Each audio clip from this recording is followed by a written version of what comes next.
ውድ የአምስተኛ ክፍል ተማሪዎች ዛሬ የማስተምራችሁ ጂኦሜትሪ ነው። ጂኦሜትሪ ሁለት ክፍሎች አሉት። እነሱም ጠለላዊ የጂኦሜትሪ ምስል እና ጠጠራዊ የጂኦሜትሪ ምስሎችን ነው ወይም ሞዴሎች እንላቸዋለን። እነሱን የምናይ በጥሞና ተከታተሉ።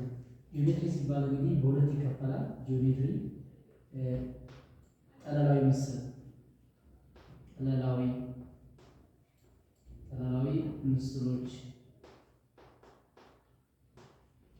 ምስሎችና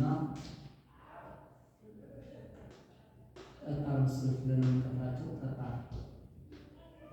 ጠጣር ምስሎች ብለን እንከፍላቸዋለን ማለት ነው።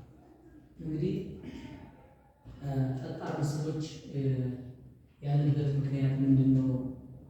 ሁለቱም ክፍሎች ስናወዳደር ጠጣርና ጠለላዊ ምስሎች ያሉበት ምክንያት ምንድን ነው ብለን ስናይ ጠጣር ማለት ጠለላዊ ማለት ምንድን ነው? ጠጣር ማለት ምንድን ነው? እያንዳንዳቸው ጠጣር ምስሎች ጠለላዊ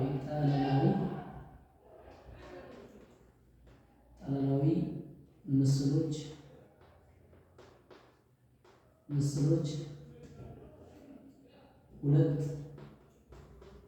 ሁለት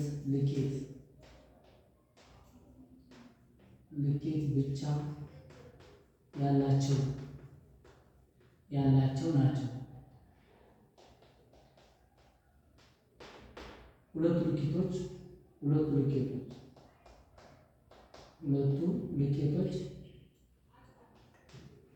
ልኬቶች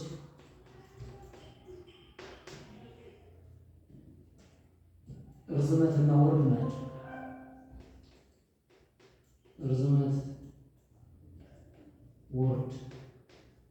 ወርድ ናቸው። ርዝመትና ወርድ ሲሆኑ የጠለላዊ ምስሎች ምሳሌዎችን ስንጠቅስ ጠለላዊ ምስሎች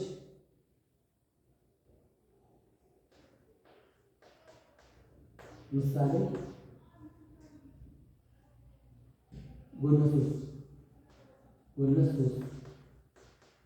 ጎነ ሶስት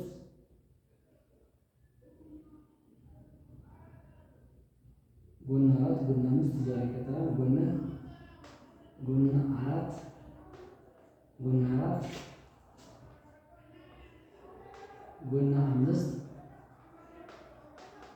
አምስት እያለ ቀጥሎ እስከ ክብ የሚደርስ ለእነዚህ ለጠለላዊ ምስሎች ስፋትን ብቻ ነው ካልኩሌት የምናደርገው ስፋት እንጂ ይዘት የላቸው።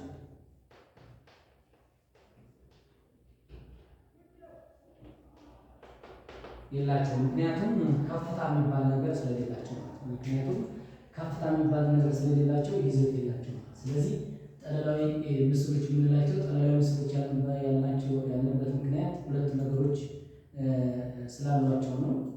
እነሱም ርዝመትና ወርድ ብቻ ያላቸው ናቸው። ርዝመትና ወርድ ስላላቸው ጠለላዊ ምስሎች አሉ። ሁለት ልኬቶች ወይም ደግሞ ቱ ዳይሜንሽን ብቻ ያላቸው በመሆናቸው ነው። ጠጣር ምስሎች የምንላቸው ደግሞ ጠጣር ምስሎች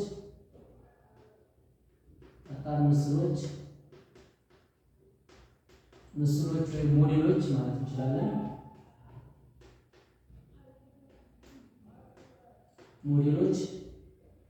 ጠጣር ምስሎች ወይም ሞዴሎች ሶስት ልኬት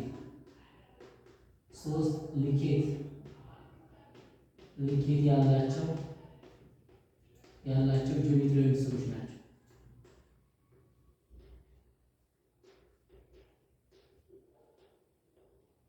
ጂኦሜትሪያዊ ምስሎች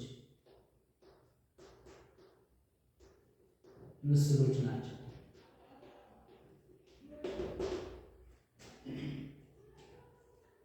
እንግዲህ እነዚህ ሶስት ልኬቶች ምን ናቸው የሚለውን ስናይ እዚህ ጋር ጠጠራዊ ምስሎች ጠለላዊ ምስሎች ጋር ካየነው በአንድ ነው የሚጨምር እንጂ እዚህ ላይ ያሉትን ሁለቱንና ሌላ አንድ ተጨማሪ ይዞ ይመጣል ማለት ነው።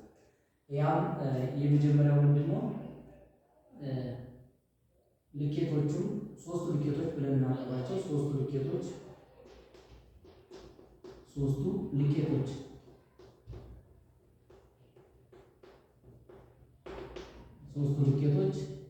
ርዝመት፣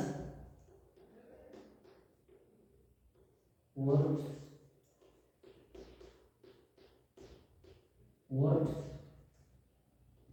እና ከፍታዊ ቁመት ወይም ቁመት ሌላ ስሙ ቁመት ይባላል ማለት ነው።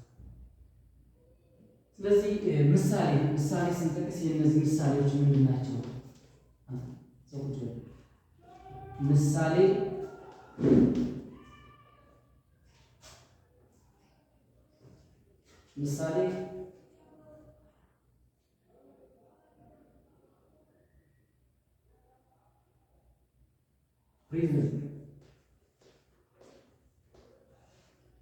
ፕሪዝም ስንል ብዙ አይነት ፕሪዝሞች ናቸው። ተቀልሶ ነው ይሄ ፕሪዝም ስንል ምን ፕሪዝም ሊሆን ይችላል? ፕሪዝም በመሰረቱ ወይም በመቀመጫው ነው ስያሜ የሚሰጠው። ሬክታንግላዊ ፕሪዝም ሊሆን ይችላል። ትራያንጉላር ፕሪዝም ወይም ደግሞ ጎነ ሶስታዊ ፕሪዝም ሊሆን ይችላል። ካሬ ፕሪዝም ወይም ኩብ ፕሪዝም ሊሆን ይችላል። ስለዚህ እነዚህ ሁሉ በመሰረታቸው የሚሰየሙ ፕሪዝሞችን አጠቃላይ ይይዛል ማለት ነው። ፕሪዝም ማለት ምንድን ነው? ሁለት መሰረቶች ያሉት ናቸው፣ ከላይና ከታች። ሌላም ደግሞ የጎን ገጾች 4 የጎን ገጾች አሉት። ይሄ ነው አንደኛው። ሌላው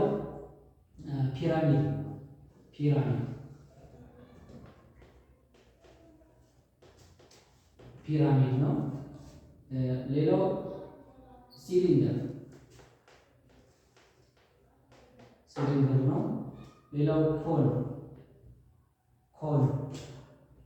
በተጨማሪ ስፌር የምንለው ወይም ደግሞ ሉል ወይም ደግሞ ስፌር በእንግሊዝኛው ስፌር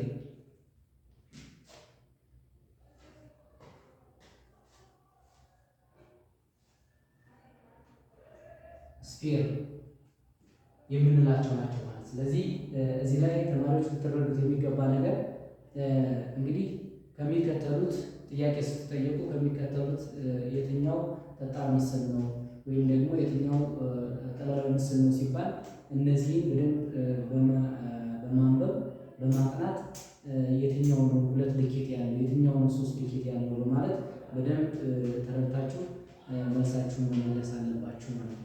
በደንብ አይደንቲፋይ ማድረግ መለየት አለብን ማለት ነው። ስለዚህ እነዚህ ናቸው እንግዲህ ለክለሳ ያክል ጠላላዊ ጂኦሜትሪ በሁለት ይከፈላል። ጠላላዊ ምስልና ጠጣር ምስል ይባላል። ጠላላዊ ምስል የተባለበት ምክንያት ምንድን ነው? ጠላላዊ ምስል 2 ልኬቶች ብቻ ያሉት እሱም ርዝመትና ወርድ ያሉት ሲሆኑ ለምሳሌ 3 ጎን 4 ጎን ጎነ ብዙ ምስል አጠቃላይ ጎነ ብዙ እስከ ክብ ድረስ የሚደርሱ ባለ 2 ልኬት የሆኑ ጂኦሜትሪያዊ ምስሎች ጠላላዊ ምስል ሲባሉ፣ ጠጣር ምስል የምንላቸው ደግሞ የጠጣር ሞዴሎች የምንላቸው ፕሪዝም፣ ሲሊንደር፣ ፒራሚድ፣ ስፌር ወይም ሉል እና ኮን ናቸው ማለት ነው። ለእነዚህ ይዘትን ካልኩሌት ማድረግ ይቻላል ማለት ነው። እነዚህ ለጠጣር ምስሎች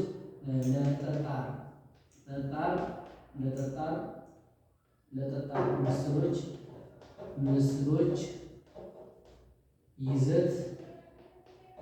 ይዘት ማስላት ይቻላል።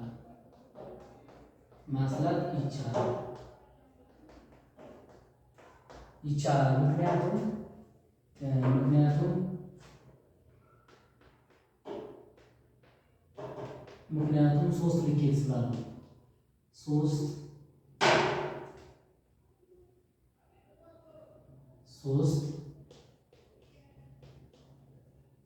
ልኬት ስላላቸው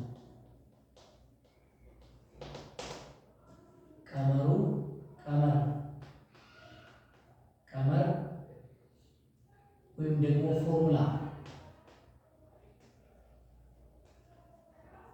ፎርሙላ ይዘት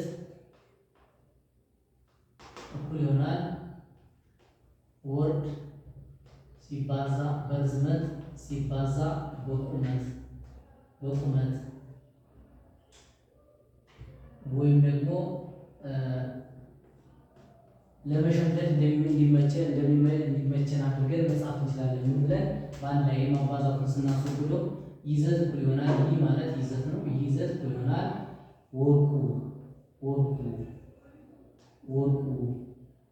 ወርቁ የሚባል የሰው ስም ይሰጠናል ማለት ነው ወርቁ። ስለዚህ ይዘት ስንት ነው? የይዘት ፎርሙላ ካልኩሌት ለማድረግ ምንድን ነው ስንባል ይዘት ማለት ወርቁ ነው ብለን እናገራለን ማለት ነው። ይዘት ማለት ወርቁ ነው። ስለዚህ የይዘት ቀመር ይሄ ነው ማለት ነው። ለጠለላዊ ምስሎች ምንድን እናሰላብለናል? ስፋት እንጂ ይዘት የላቸውም። ስፋት ነው ካልኩሌት እና ስፋት እንዴት ነው ስንል ስፋት እንደ ጠለላዊ ምስሎች ይለያያል። ያም ካሬ ከሆነ ሬክታንግል ከሆነ ትራፒዚየም ከሆነ እና ሌላ ትራያንግል ወይም ደግሞ ጎነ ሶስት ከሆነ የየራሳቸው ቀመር ስላላቸው እሱን ደግሞ በሚቀጥለው ኮርሳችን ስለምንማረው የዛሬ እንግዲህ በዲፊኒሽን ወይም ደግሞ በትርጓሜ ደረጃ ጠለላዊ ምስልና ጠጣር ምስሎች ምንድን ናቸው፣ ሃይላይት ዲፊኒሽናቸው ወይም ደግሞ ቀለል ያለ ትርጉማቸውን ነው ማየት የፈለኩት። ስለዚህ ዛሬ በዚህ እናጠቃልላለን። እንግዲህ ተከታታይ የምሰጣቸውን ኮርሶች በመከታተል ለአምስተኛ ክፍል የሚመጡ ጥያቄዎችንም እያዘጋጀው ስለምሰራ በደንብ ተከታተሉ፣ ታተርፉበታላችሁ። ዛሬ ስለተከታተላችሁ አመሰግናለሁ። ዩቲዩብን ደግሞ ሰብስክራይብ በማድረግ እና በመከታተል ተጠቃሚዎች እንድትሆኑ እኔም ደግሞ ስራዬን ኮመንት በማድረግ ወይም ደግሞ አስተያየት በመስጠት የችግራችሁን ጥያቄም አስተያየት መስጫው ላይ በመጻፍ እና እዛ ላይ ብታስቀምጡት እኔ ደግሞ አይቼ መልሼ ለእናንተ እንደማደርስ ቃል እየገባሁ ለዛሬ እዚህ ላይ አበቃለሁ። አመሰግናለሁ።